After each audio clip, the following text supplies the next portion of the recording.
सियार और ढोल। एक बार एक जंगल के निकट दो राजाओं के बीच घोर युद्ध हुआ।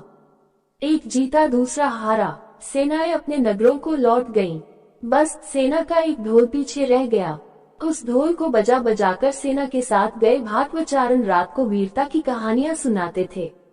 युद्ध के बाद एक दिन आंधी आई। आंधी के जोर में वह ढोल लुढ़कता पुढ़कता एक सूखे पेड़ के पास जाकर टिक गया। उस पेड़ की सूखी टहनियां ढोल से इस तरह से सट गई थीं कि तेज हवा चलते ही ढोल पर टकरा जाती थी और धमाधम की गुंजायमान आवाज होती। एक सियार उस क्षेत्र में घूमता था। उसने ढोल की आवाज सुनी। वो बड़ा भयभीत हुआ। ऐसी अजीब आवाज बोलते पहले उसने किसी जानवर को नहीं सुना था। वो सोचने लगा कि यह कैसा जानवर है जो ऐसी जोरदार बोली बोलता है, धमाधम। सियार छिपकर ढोल को देखता रहता, यह जानने के लिए कि यह जीव उड़ने वाला है या चार टांगों पर दौड़ने वाला।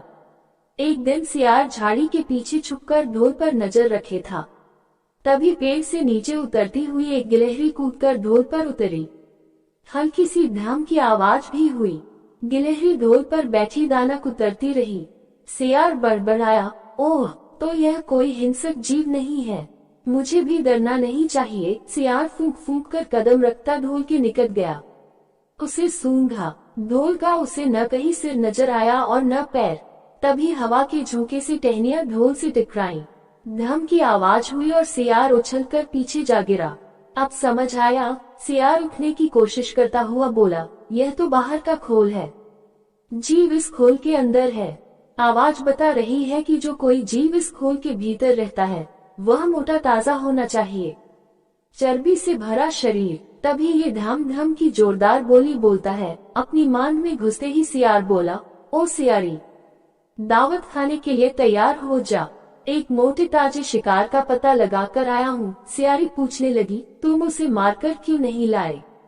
सियार ने उसे झिड़की दी, क्योंकि मैं तेरी तरह मूर्ख नहीं हूँ। वो एक खोल के भीतर छिपा बैठा है। खोल ऐसा है कि उसमें दो तरफ सूखी चमड़ी के दरवाजे हैं। मैं एक तरफ से हाथ डाल उसे पकड़ने की कोशिश करता तो वह दूसरे दरवाजे से न भाग जाता। चांद निकलने पर दोनों ढोल की ओर गए। जब वे निकट पहुंच ही रहे थे कि फिर हवा से टहनियां ढोल पर टकराईं और धम धम की आवाज निकली। सियार सियारी के कान में बोला, सुनी उसकी आवाज? जरा सोच, जिसकी आवाज ऐसी गहरी है वह खुद कितना मोटा ताजा होगा। दोनों ढोल को सीधा कर उसके दोनों ओर बैठे और लगे दांतों से ढोल के दोनों चमड़ी वाले भाग के किनारे फाड़ने। जैसे ही चमड़ियां कटने लगी, सियार बोला, होशियार रहना, एक साथ हाथ अंदर डाल शिकार को दबोचना है। दोनों ने हुं की आवाज के साथ हाथ ढोल के भीतर डाले और अंदर टटोलने लगे। अंदर कुछ नहीं था। एक दूसरे के हाथ ही पकड़ में आए। दोनों चिल्लाए, हैं, यहाँ तो कुछ नहीं है, और वे माथा पीट कर रह गए। सीख, बड़ी बड़ी शेखी मारने वाले लोग भी ढोल की तरह ही अंदर से खोखले होते हैं।